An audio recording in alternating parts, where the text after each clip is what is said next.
Come in. Welcome. I'm E.G. Marshall. Welcome to the world of terrifying imagination, to the fear you can hear. There is a green land called the Emerald Isle, where stardust dapples shining lakes that sparkle against blue mountains which fall away to winding bays. But there are darker sides to Ireland, currents that run deep, a wasting, bitter civil war in the north, and everywhere, lurking behind the shamrock and beneath the laughter, a dark world of legend, of banshees and warlocks, of voices on the wind against which the traveler should stop his ears, or the sound of the death bell. Our mystery drama, The Death Bell, was written especially for the Mystery Theater by Ian Martin and stars Michael Tolan. It is sponsored in part by Anheuser-Busch Incorporated, brewers of Budweiser, and by the Kellogg Company, makers of Kellogg's Special K cereal. I'll be back shortly with Act One. Hello, this is Goldilocks. It seems like only yesterday that I was a little girl tasting porridge. You know, this one's too hot. This one's too cold.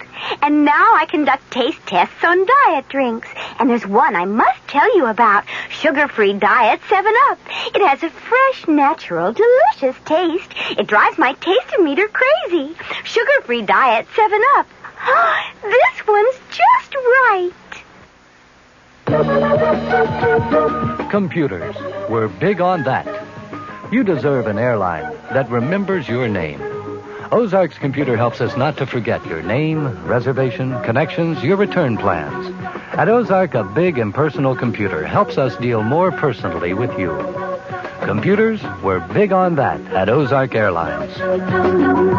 Now go Ozark's evening jet at 6:45 to Washington with through service to Champaign-Urbana and Peoria. Since time immemorial, man has sought to trace the future in the lines of the palm. The best answer always is, if you truly believe. As in spite of herself, it would appear that Sheila Doyle does.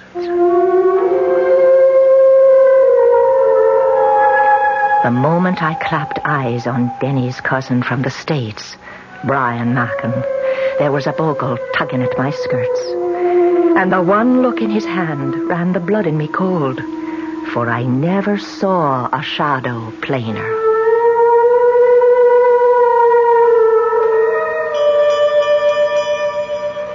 Brian?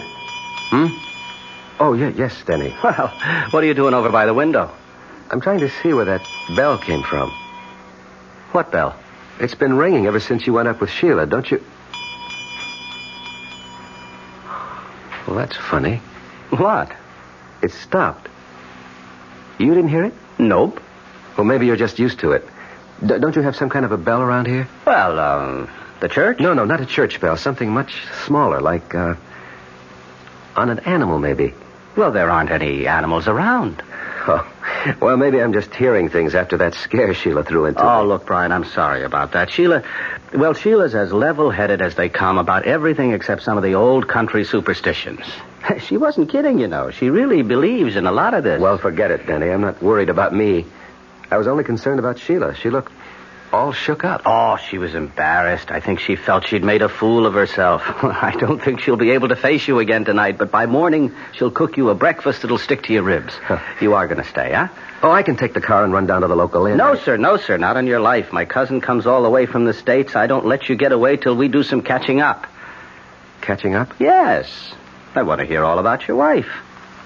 My wife? Yes. Sheila and I are so sorry she didn't come along with you.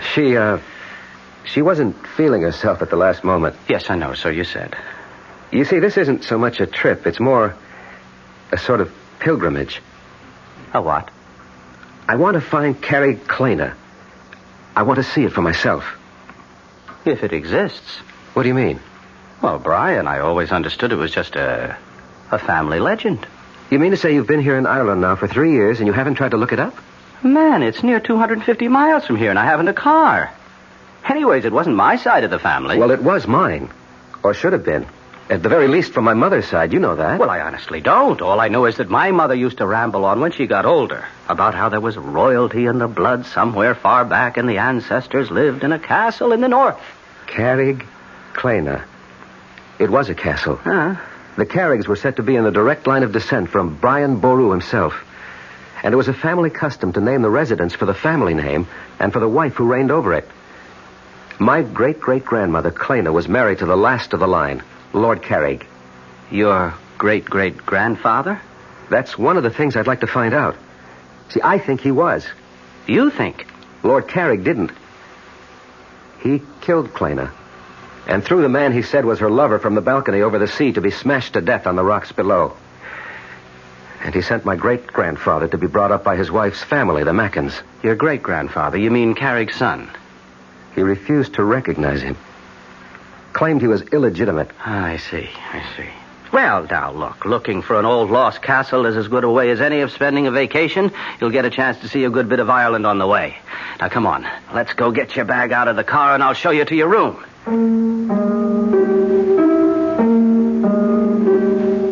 For the first time in our marriage, I found myself getting a little annoyed with Sheila as I walked Brian to the car. There was that vague kind of family connection between us. You write off as cousins, but mostly what we were was old friends and classmates. Now, with Sheila's superstitions jogging my imagination, I was uneasy with Brian.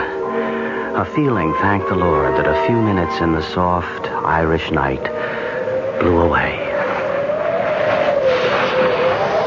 Oh, it's good to be alive on a night like this. It makes me think of... What, Brian? Commencement. The end of the term, anyway.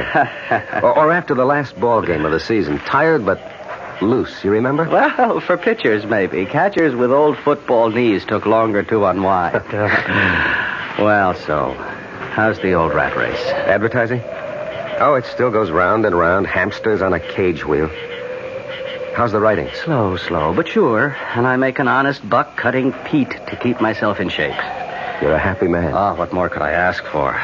Wait till you see your namesake tomorrow. Little Brian. How soon will he be 2? About the time his little sister comes to join him, 6 months or so. Oh, hey, you're having another? Yes. Oh, well, that's solid, man. It's solid. Well, you know I always liked kids. Nothing like having your own, though. And how about you, senior citizen? What does that mean? Well, you have been married longer than Sheila and me. When are you and Gloria going to have yours? As a matter of fact, Gloria got pregnant 7 months ago. Oh, and you're trying to keep it secret. So that's why she didn't come along, huh? That's one of the reasons. But come on, I can't keep you away from your wife any longer. Here, just let me get my gear and we can hit the sack. Oh, there's no hurry. For my money, we could sit up all night and shoot the breeze. Well, that'd suit me if I didn't have a long journey ahead of me tomorrow. Oh, I see. You're still determined to go chasing rainbows. I heard the door close when they left the house, and had gone to the window to watch Denny and Brian talk at the car. I couldn't hear the words, but at least Brian's arms slung around Denny's shoulder eased my mind enough to make me go to bed. Still and all, even with the soothing sound of their voices rumbling below and their laughter, it was long before I fell into an uneasy sleep. Danny? Oh, I'm sorry. Shh, Sheila, shh. Darling, go to sleep. That's all right. I was half on to waking. Turn the light on. No need. I'm all undressed. Just come into bed. And did you get Brian settled? Yes. He's snoring already. By the time I closed up and looked in on little Brian, he was dead to the world. Darling, what's wrong? You shivered. Oh, it was maybe a hair limped over my grave. Hold me. Who needs to be asked? Sheila, you're wrong about Brian. What way? We've had a long talk, just like old times. I never felt closer to him. Well, I know you've missed him since you came away here. We were always more like brothers than cousins. Well, I'm not saying he isn't tense and all wound up, but that's old stuff to me, Akushla. Oh, you're making to be a real Irishman again. Well, next to you because of you, and grateful I am. Are you for real, Danny? Don't you know? Oh, Sheila, I used to be all tied up in knots like Brian, and that's all it is, you see. Well, I hope you're right. You haven't heard the best news yet. What? Well, you're not the only one that's carrying a heart beneath your own. Gloria's expecting. Brian's wife? When? Before you. That's why she didn't come along this trip. Well, that's good news, Denny. I want to be happy for your friend, your cousin, your brother, almost. Well, so you can be. Sheila. What did you think you saw in Brian's palm? Don't ask me. First of all, because I have no words to tell you. And second, I'm praying to sweet Mary to forgive me. For I'm hoping it was himself who's only giving me a warning not to meddle in the Lord's business. The night is quiet outside, except for the tinkle of that far-off bell. There's a kind of peace. I had to stop here with Denny, touch normal life, if only for a moment. I will not think back, and tomorrow must wait till I find it. I know what it will bring to so many people. I wonder what it will bring to me, Brian Mackin. The last thing I hear is the bell, lulling me to sleep.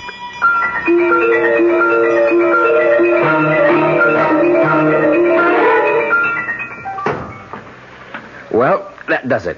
All set for the road. Oh, I wish you didn't have to go so soon. So do I. Will you stop by then to see us on your way back? I don't know if I'll be coming this way, Sheila. Oh, try to make it.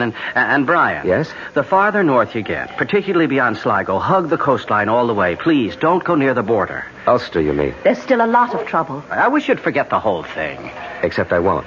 Well, man, it's like looking for a needle in a haystack. And if there ever was a Carrick-Clana, it's probably nothing but ruins by now. If there ever was one, I'll find it. And I think I will. And if you should, what would it prove? I don't know. Goodbye, Brian. Come again. I'll try. Bye, Denny, old pal. I'll only say au revoir. And it's glad I am to have met you, and forgive me for last night. The gypsy's warning? I don't know what came over me. Think nothing of it. Well, so long, chum, and drive carefully. I hope you had a good night's sleep. With the good company and the good air, what else? Even the little bell I finally got used to. And off I went like a log. So here goes. Hail and farewell.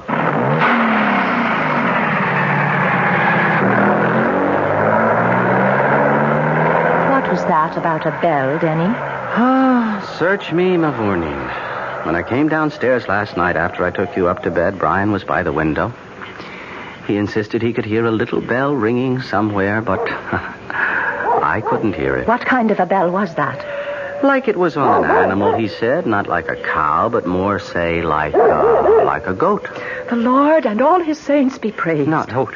What is it, Sheila? We should call him back. He should get out of Ireland. Oh, what are you getting all riled up about now, honey? I told you he was holding the shadow of death in his palm. Now I know I made no mistake. There's no bell in this town he could have heard, like you said. Except one. What? The one that's only heard by him it sounds for, and I know it for sure.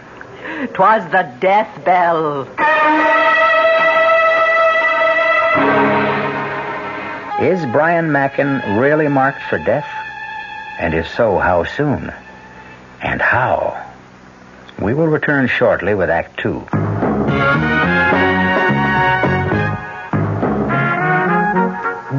Some beer drinkers have funny ideas about beer. They think beer improves with age, like wine.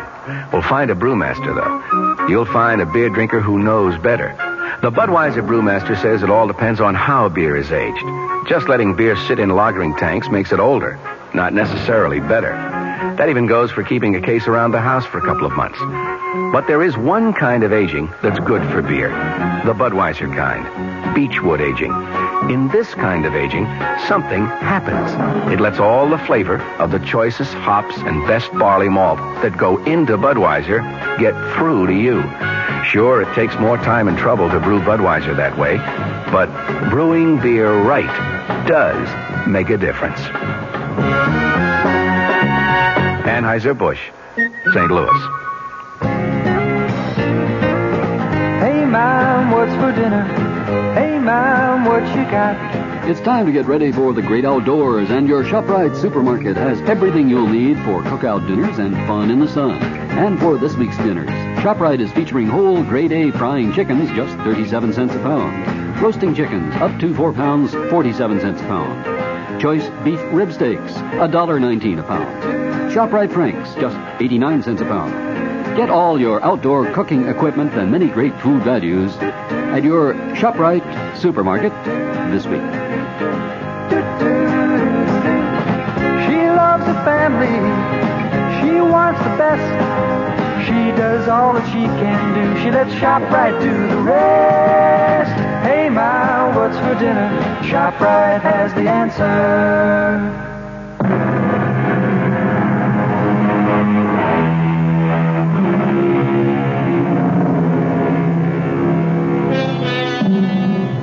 250 miles is a short day's drive as we reckon it in the good old US of A. But through the length of Ireland, stopping more and more in the last 50 miles to ask the still unanswered question, do you know of a castle in these parts called Carrigclena? It's a long, long trip that at last has brought Brian Mackin to a little bridge across a valley stream.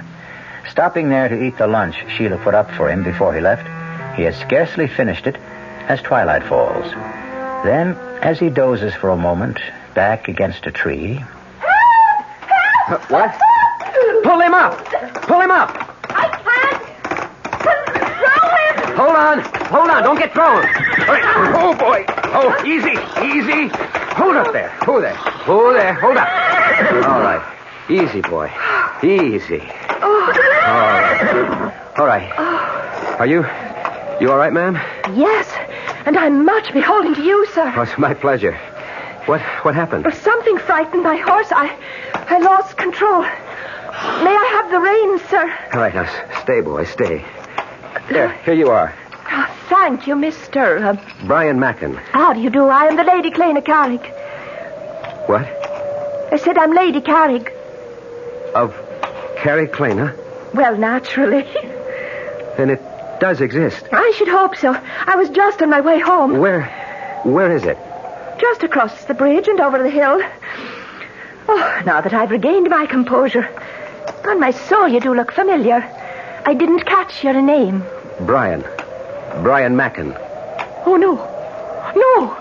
You must be mad to try to intercept me here. Run, Brian. Run for your life. Reach him. Get. Wait a minute, my lady. If you value your life, stay away from me.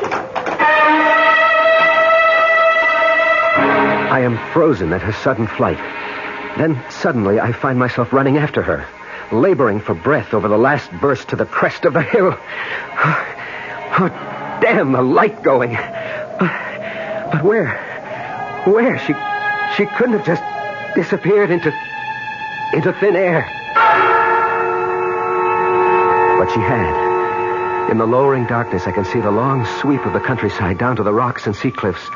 And there's no sign of horse or rider, or of any destination they might be bound for, nor any road for a horse to follow, much less my modern car. For the moment, I realize I must return to my car and seek some lodging for the night.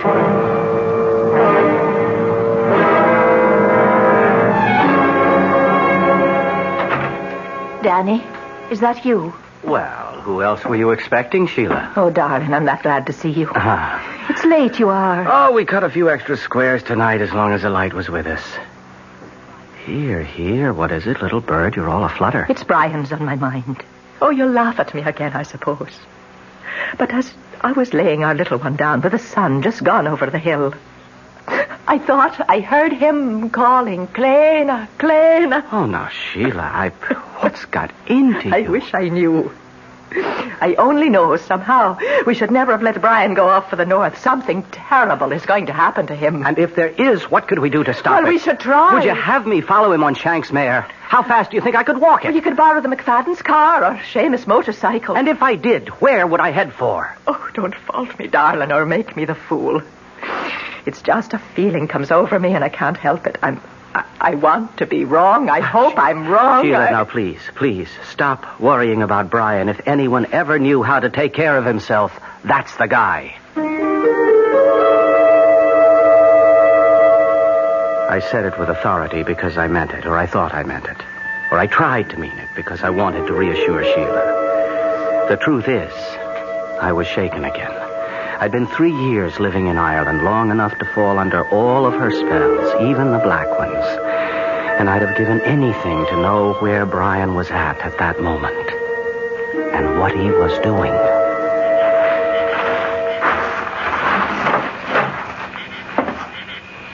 Excuse me, gentlemen. Sorry.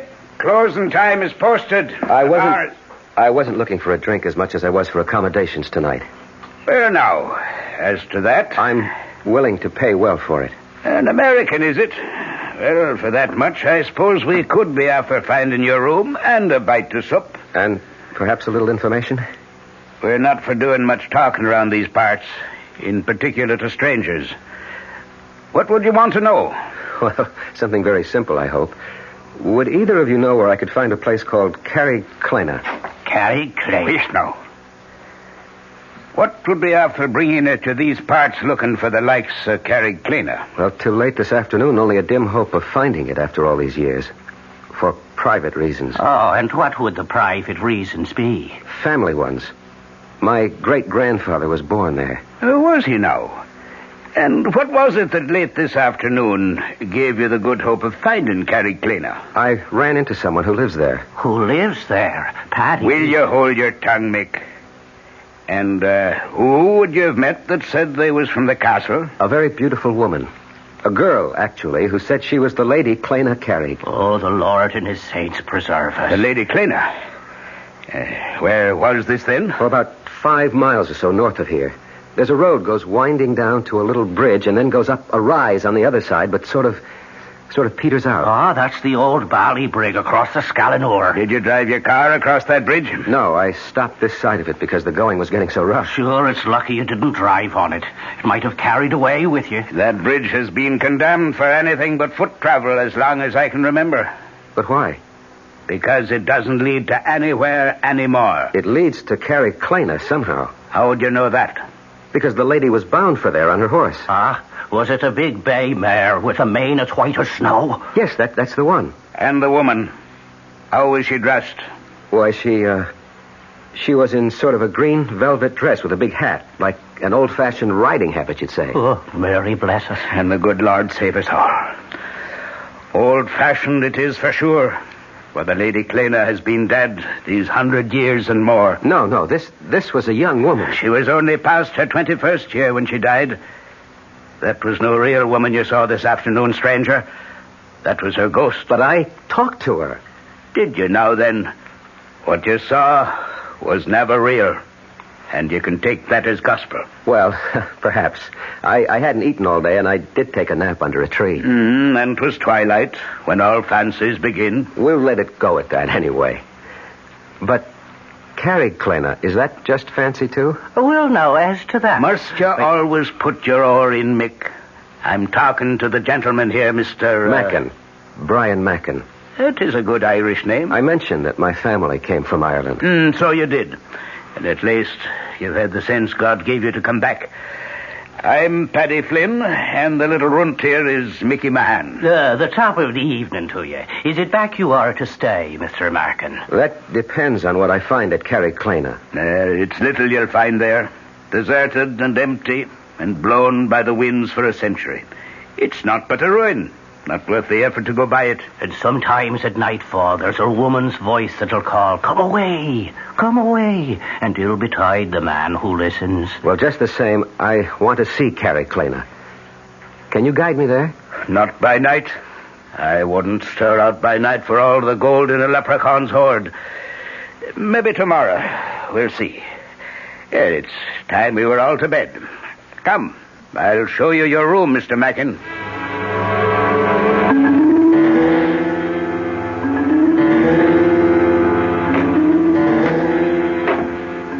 You think he's from the police?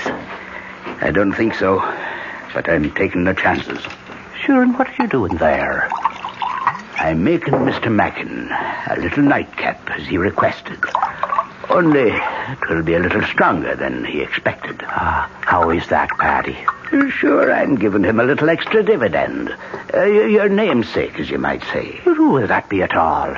Mickey thin. I never heard tell of him. Well, now, that's because he emigrated to Chicago, USA, long before your time and mine. But he gave his name to what's in this little bottle here. Well, looks like no more than bog water. It'll make you sleep a deal sounder. Now then, you'll take this drink up to him, whilst I go arrange for the truck. It is a good thing we have a full moon to work with this night. To work? Isn't it obvious the guns are no longer safe at Carriclana? We'll have to have them up and away over the border by morning, before our American gets to nosing about. We're not going by the castle by the dead of night. How else? But she'll be walking again by the full moon. You heard Mr. Mackin saw her abroad and scarce before dark. What kind of soldier are you, Mick, that starts at shadows? Now, let's have no more nonsense out of you. And away up with the drink to Mr. Mackin.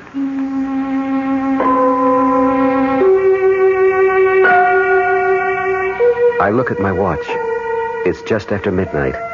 The nightcap is untasted on the table beside my bed. I don't trust it. I don't trust a lot of things. But where to get rid of it?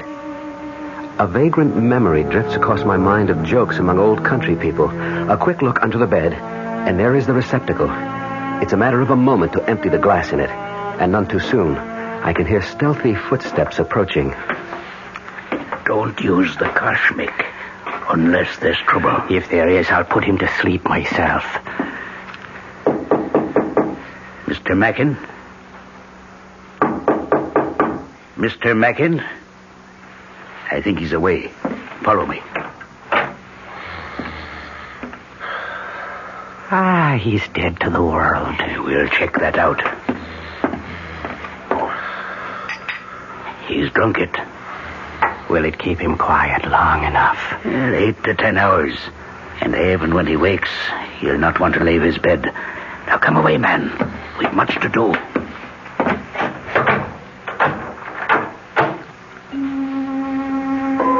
Lying on my bed, snoring, pretending to be asleep, I have listened to everything. But the fall of that heavy lock tells me once and for all, I am a prisoner. But as I wait for them to leave the house, I know that nothing will keep me from Carriclana. I have an appointment there that's been waiting 100 years. And even now, in the still of the night, I can hear the far-off tinkle of that bell and a voice crying. Come away, Brian! Come away back to Carriclana!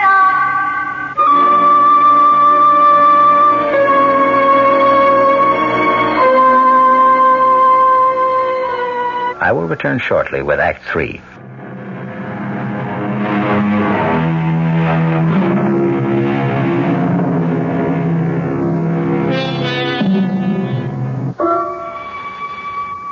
I stand by the window, carefully on the side where the moonlight cannot cast my shadow, and watch the courtyard of the inn below. A small truck like a weapons carrier is there, and Patty and Mick climb into it. In a moment, it has gone to a destination I can only guess. By the time I am out the window, clambering to the courtyard and into my car, there is no hope of following, particularly when I find my distributor cap gone and my car useless.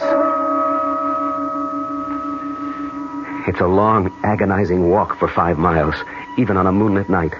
And by the time I have crossed the bridge and climbed to the ridge above, I am at the ragged edge of exhaustion. But there is a reward. Far below, against the restless sea, there are pinpoints of light that move. I am near the end of my pilgrimage, and the bell is sounding again.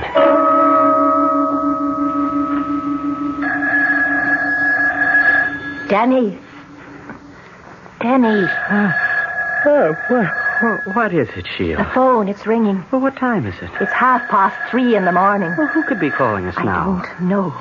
I have been lying here awake, afraid that something was about to happen. Will you go down now and answer it, or shall I? All right. I'm on my way, but who? It's Brian. Or something about him. And whatever it is, no bell that rings in the night brings anything but ill luck.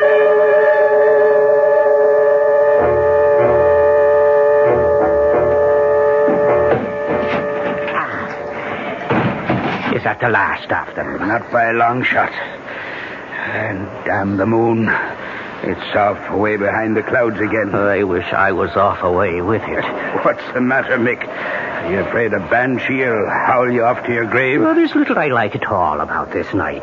We're all stretching our necks across the gibbet one way or t'other. Well, the sooner we deliver these guns over the border, the safer we'll be. I wish now I'd stood away with a ship that delivered them 3 days ago, and I'd be out of this in the way home. Well, you didn't. So let's have at it and get them away from the storehouse before... Wait a minute. What is it? By the ridge there.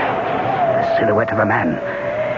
Let's get the truck away and hidden around to the seaward side. Hey? You take it. Give me that cush of yours, and I'll handle whatever comes this way.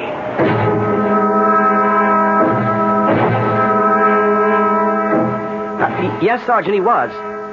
Well, he left yesterday morning about 9. All I know is he was headed somewhere north of Sligo, Galway Bay area. Yes, he was looking for a place named Carrickclena.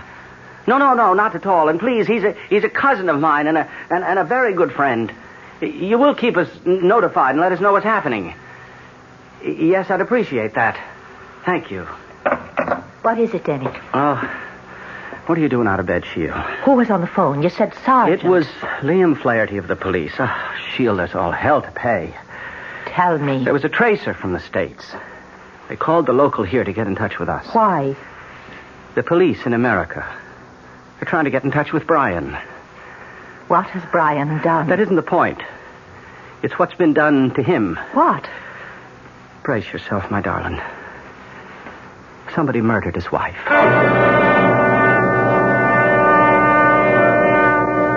A moment ago, on my way down the hill, I could see Carrickclena full in the moon. What do they mean it's a ruin? It was just as I pictured it. Turrets, mullioned windows with diamond-shaped glass panes, great oak doors, and ivied granite. Now, with the moon hidden, its silhouette looms over me, reaching out to me as I come home at... Oh, cool. You didn't have to hit him so hard. I wasn't taking any chances with Mr. Mackin this time. Ah, is that who it is? Say for yourself. How'd you get over the drink and away and here? No time to worry about that now. You think he is police or maybe the British? Whatever he is, we'll decide that later. Let's get the guns off and away first. I'm standing in front of the great door of Carrickclena, and I know that everything's going to come clear at long last. I reach out and pull the bell. Even the bell is familiar, although I cannot quite place where I've heard it before. And now, the door is opening. Good evening, Brian. We've been waiting for you. Good evening, Your Lordship. I'm sorry I'm late. No matter. We've but just finished dinner, and her ladyship is with the child. Will you join me in a glass of mulled wine? At your pleasure. I've not seen you for some time, and... the devil. I've forgotten. I must catch my sea captain before he leaves, to send some packets. Will you forgive me? I should not be over 2 hours or so. May I hope you will attend milady in my absence? I should be happy to, except... Would you not rather I transmit the packages for you on my way home? No. I must have certain words with the shipmaster that I alone can bring. Besides, I would not deprive Clena of some outside companionship. We're so isolated here, it would be cruel to deny her a new face to brighten her solitude. The hour is late. Perhaps it would be better... No, I won't hear of it. You shall be our guest for the night, and I shall be back post-haste. I'll try to make it in as close to 2 hours as possible. Meanwhile, make yourself completely at home. I am in a dream, I suppose. For by my host's clothes, the speech, a calendar I find on the wall, I am back in the past over 100 years. But more important, I am within the walls of Carrickclena, and the riddle of my whole life, I feel, is near to being solved. When Lord Carrick leaves, I am too impatient to wait for my answers. So I climb the great staircase to Clena's bedroom and knock on the door. Who is it? Brian. A moment. What are you doing here? I grew tired of waiting for you to come down. My husband, he's... Lord Carrick has ridden to town. It will be 2 hours before he returns. May I come in? I shouldn't let you. It's too late. I thought you'd left for good 2 years ago. When I lost you to him, I meant to. But for a while, I stayed hiding in the fen. Oh, I know you were seen. Do you know what you've done to me? And why do you come back now? I wanted to see the boy. By what right? Is he mine, Clena? I have to know. Is he mine? No. You called him by my name. It was a foolish choice. Why? Because I loved you. And now? Oh, Brian, the years have come and gone. Lord Carrick is my husband and the father of my child.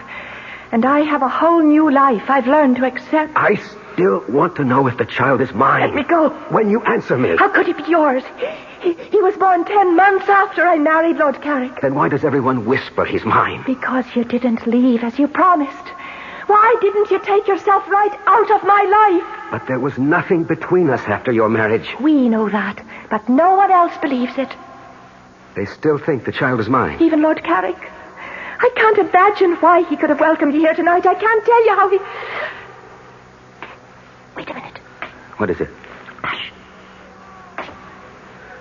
Dear God, he's here. He'll kill me. Over my dead body. And here it is. The moment I've reached back through a century for. The one I want to change. It's today I want to bring back. And Gloria and my own child that I killed in one moment of anger and hate as Lord Carrick plans to do with me and Clena now. I have only one chance of bringing Gloria back. To change history. Or at least to set it right. He's coming up the outside balcony stairs. Through the French windows. Run, Brian, he'll kill me if he finds you here. I'll kill him first for doubting you. In heaven's name, no. Lord Carrick, hold. So once again you try to steal my wife. Put up your dagger. I am unarmed. So much the better. You first, and then my wife. This time not so easily. I'm not the hunted, but the hunter. Look to yourself! He stands with his dagger half raised, frozen with inaction as I hurtle myself towards him, hands raised to shield and grapple and destroy him. But what I reach for is nothing but a shade. My outstretched hands grasp only air, and my hurtling body, passing through his spectral waist, crashes full tilt against the crumbling battlement, which gives way like powder. And of a sudden, just like the lover in the ancient legend, I am plummeting like today's skydiver towards the rocks below. And in this awful moment, I know that I was just as wrong about my wife, Gloria, as Lord Carrick was 100 years ago about Clena. Small comfort now to know that I am legitimate as the rocks below rush up towards me like an express train, and I am no more.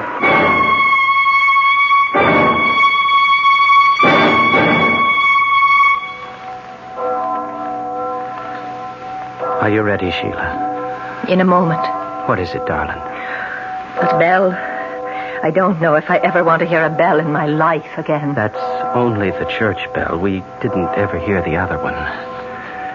What happened to him, Denny? Oh, I'd have to be God to answer that. He snapped.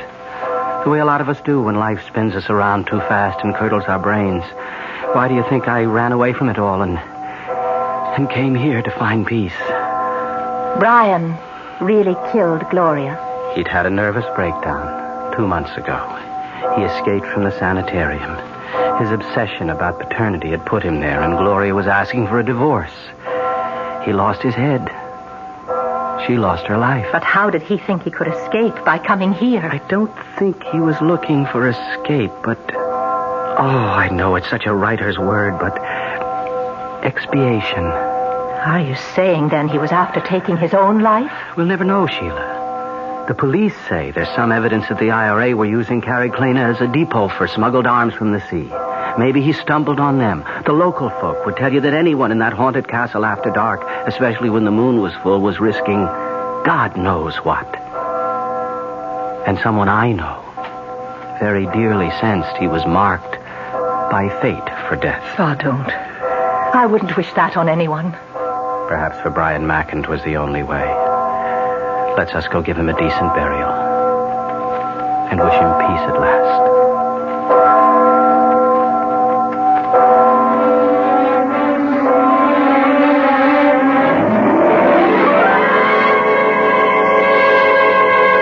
A strange tale. A tortured man who borrowed a century-old sorrow and carried it on his back like the old man of the sea. Small wonder he broke eventually under the senseless strain and ran amok. A man to be censured, but also to be pitied. A man for whom the death bell sounded.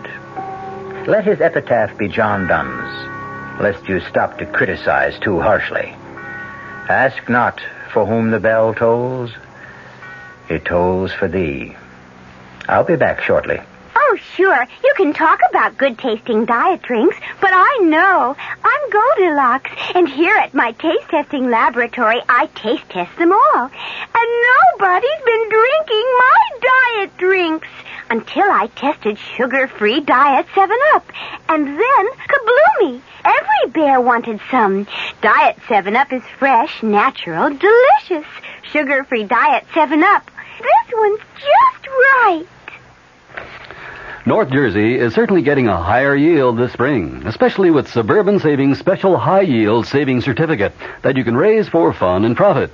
All you have to do is plant a modest $2,500 minimum in Suburban Limited Issue 7.50% Savings Certificate. Then put your certificate in a nice, safe place. Suburban takes care of the rest by compounding interest continuously from day of deposit paid quarterly. You'll get a nice, healthy 7.90% effective annual yield on your 7.50 savings certificate when you let it grow from 4 to 10 years. Early withdrawal prior to maturity is, of course, subject to a substantial penalty. So for a nice, healthy 7.90% annual effective yield, grow Suburban's 7.50% savings certificate for fun and profit at any Suburban Savings office in Bayonne, Edgewater, Elmwood Park, Emerson, Hackettstown, Morris Plains, Nutley, Paramus, and Sparta. Our cast included Michael Tolan, Marion Seldes, William Redfield, and Guy Sorrell. The entire production was under the direction of Hyman Brown. Radio Mystery Theater was sponsored in part by new sugar-free Diet 7-Up. This is E.G. Marshall inviting you to return to our Mystery Theater for another adventure in the macabre. Until next time, pleasant dreams.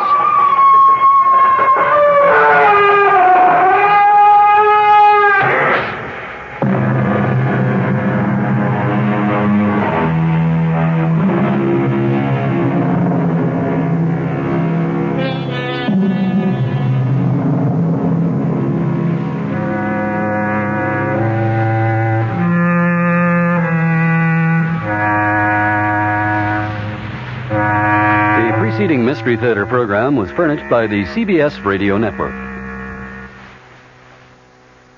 This is Mary Helen McPhillips. Growing old may not be fun, but the only choice is to die, so hopefully most of us will grow old. And how to do it well is what we'll be talking about at 10:15 tomorrow morning on the Martha Dean program.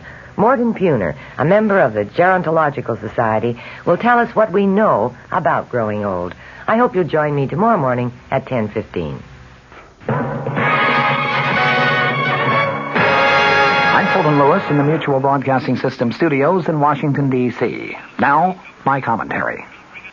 President Nixon's Watergate lawyer said today that he's going to move to quash a Watergate prosecution subpoena for 64 more White House tapes. He would not say whether the president will abide by any adverse Supreme Court decision should that tape battle come to that. Facing a deadline of Thursday for responding to the subpoena from Special Prosecutor Leon Jaworski, the president's defense attorney, James St. Clair, held a broad-ranging news conference here in Washington today, a news conference in which he discussed the president's reasons for making public more than 1,200 pages of edited transcripts of the Watergate tapes. He also disclosed that the House Judiciary Committee is seeking more than 140 additional tapes for its impeachment inquiry. Discussing Jaworski's subpoena, St. Clair argued today that the massive public release of transcripts by the president yesterday strengthens his effort to have the subpoena quashed. He said he will move now on two grounds. First, in his words, especially now, clearly the prosecution must have enough evidence to proceed to try these cases. And knowing Mr. Jaworski, I am confident that he wouldn't have indicted these people if he didn't think he had enough evidence to convict them. Secondly, acknowledging that the White House has a duty to make available materials that would be helpful to the defendants, St. Clair today said everything we know of is in that book of transcripts. Everything is there. He also contended that there was a significant difference between the Jaworski subpoena and the one issued last year in the name of former Special Prosecutor Archibald Cox. He said the Cox subpoena, which led directly to the explosive firing of Cox, was on behalf of a federal grand jury, and that 2 court decisions that went against the president in that case were based on the proposition that the grand jury has sort of unique requirements. The Jaworski subpoena, on the other hand, St. Clair noted today, is aimed at providing materials for use in court trials rather than in grand jury deliberations. Asked whether the president would abide by an adverse Supreme Court decision should the Jaworski subpoena lead to a court fight and eventually reach the Supreme Court, St. Clair today said, quote, I wouldn't want to comment one way or the other because I have not discussed it with the president, and I would not want to presume on his decision. In any case, he said, I don't believe that we will come to that. St. Clair also was asked to outline the strategic or tactical advantages that the president hoped to reap by making public the massive array of edited transcripts. He cited the following as the basic consideration, and I quote, people were getting more and more imbued with the idea that the president had something to hide to the extent that it endangered the presidency. The facts ought to be known, and then let's argue about them. The president's Watergate attorney, James St. Clair, today volunteered that the staff of the Judiciary Committee is seeking tapes of 141, 142 maybe, those additional presidential conversations. He said he hoped the committee would take a second look at that request in light of Tuesday's disclosures and decide not to press it. Since most of these tapes are understood to deal with the controversies involving milk producers and the ITT, St. Clair was asked if he meant to suggest that the committees should forget those 2 issues. He said, based on what I know about it, the answer is yes. St. Clair made it apparent, however, that he is not opposed to providing additional materials relating to political contributions by the milk producers and the administration's controversial decision to raise milk price supports. He was asked if he felt that yesterday's disclosures might prejudice the cases of Watergate defendants that are still facing trial. St. Clair said, I do not think so. But as far as the conduct of the case is concerned, that is the first responsibility of the special prosecutor. Reminded that at one point in the bulky volume of transcripts, the president suggested to John Dean, who was then his private counsel, that witnesses in the Watergate proceedings might have conveniently faulty memories while under oath, St. Clair today said, as the president said, there are unfortunate remarks in there. Urging that the transcripts be looked at as a whole, he said the danger of this is to pick out a phrase here or a sentence there. The president's attorney also was asked if he thought it had been appropriate for the president to discuss at length payment of hush money to some Watergate defendants, as one transcript shows. St. Clair today responded, I'm sure if he had to do it all over again, he wouldn't have done that. The president is looking to the American people for vindication in the Watergate issue, while House impeachment investigators meet tonight to decide their next move in the quest for White House evidence. A majority of the House Judiciary Committee evidently was dissatisfied with the edited White House transcripts that the president delivered yesterday in lieu of tapes of those 42 presidential conversations that the committee had originally subpoenaed. The panel's Democratic majority planned to stop short of any formal demand for enforcement of the subpoena in favor of seeking bipartisan support for a simple statement declaring that the president had failed to comply with the subpoena. It was clear from the time that the president disclosed his transcript plan on Monday night that the support he sought was far beyond Capitol Hill, that his eventual goal was to try to persuade the American people that he did have no advance knowledge of the Watergate break-in, that he had no knowledge of the cover-up of the Watergate issue, and that he was providing investigators with a full story of his role. For all of the 1,308 pages of presidential transcripts, there are nonetheless many uncertainties about just what the president did or did not know and when he knew it, and what he intended to be done. It was, as the president's lawyers and the president himself had said, a document that is marked by ambiguities. One White House covering statement that was delivered with the transcripts declared, in all of the thousands of words spoken, Even though they often are unclear and ambiguous, not once does it appear that the President of the United States was engaged in a criminal plot to obstruct justice. Those words also created a picture of a president feeling increasingly embattled and frustrated by a scandal, the disclosure of which he considered inevitable, but which he hoped to control, possibly even avoid. And they showed the president considering many alternatives, many different options, including at one point the payment of some hush money to the original Watergate conspirators. The transcripts covered conversations between September 15th of 1972 and April 27th of 1973. There were a few critical meetings, though. There was one on September 15th of 1972. That was the day that the indictments were returned in the Watergate break-in case. On that day, the president met with White House counsel John Dean, who was later to become the president's chief accuser before the Senate Watergate Committee. There was another meeting on March 17th, 1973. That's the day that the president learned that members of the White House Plumbers Unit, set up to trace leaks of classified information, had engineered the break-in at the office of Daniel Ellsberg, psychiatrist. There was a meeting just 4 days later, March 21st of 1973. That was the day the president said that John Dean first told him about the Watergate cover-up. Numerous alternatives, including meeting demands for hush money, were considered by the president, by John Dean, and by White House aides H.R. Haldeman and John Ehrlichman. Less than a month later, April 14th, 1973, there was a meeting. That was the day of a rambling discussion of Watergate by the president, Haldeman, and Ehrlichman, during which they talked about the need to fire John Dean and the equally important need to convince former Attorney General John Mitchell to appear before the prosecutor and a grand jury. There were also a series of meetings in mid to late April 1973, during which the president learned more and more of the extent of the cover-up and the various progresses that were being made in the Watergate investigation. Those sessions climaxed with decisions to finally accept the resignations of Attorney General Richard Kleindienst, Haldeman, and Ehrlichman, and, of course, also the decision to fire John Dean. After voting to revise oil taxes, the House Ways and Means Committee is turning to general tax reform, but a personal income tax cut does not seem to be on the panel's present agenda for possible action. The committee was at work again today on a sweeping series of items, ranging from cutting Social Security taxes to reviewing tax shelters and tax treatment of capital gains, and from tax provisions for single people and married couples to tax simplification involving itemized deductions. Tax staff experts told newsmen following a closed-door committee meeting yesterday that the panel plans to consider this material in the next 60 days and may have to omit some of these items from the list, but hopes to cover as many of these as possible.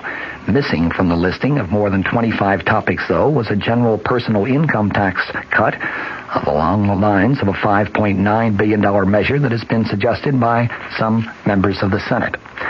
In the Senate, that body voted today to let states decide whether a motorist could buy group health insurance to cover accidental injuries.